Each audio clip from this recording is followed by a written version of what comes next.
at 5:30, a new tool should make it more difficult for police officers with past problems to bounce from department to department in Ohio. I'm Cheryl McHenry. James and Gabrielle are off. News Center 7's John Bedell is live in Clark County. And John, this has to do with the records of individual law enforcement officers, and this is a topic we have been covering for years.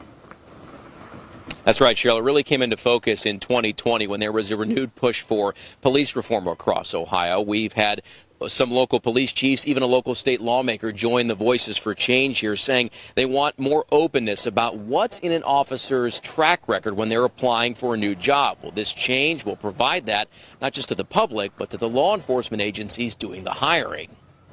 This new tool involving records on law enforcement separations is now available to the public and law enforcement agencies on the Ohio Attorney General's office's website through the public records section of the Ohio Peace Officer Training Academy, or OPATA, portal. In a release, Ohio AG Dave Yost said police chiefs and sheriffs across the state asked for this change. That public records section will now list the reason for a law enforcement officer's separation from a department. It'll include things like an officer resigning while they were in good standing, or because they were under investigation, or instead of getting fired, and retirement or retirement because they were under criminal investigation.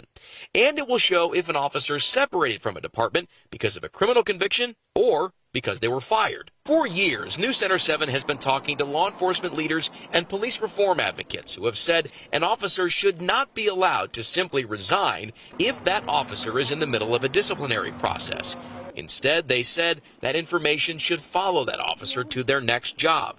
Vandalia Chief Kurt Althouse is also the VP of the Ohio Association of Chiefs of Police. He's been involved in the discussions with the AG's office and OPATA in recent years that led to this change. We want the very best officers that are out there to protect our communities.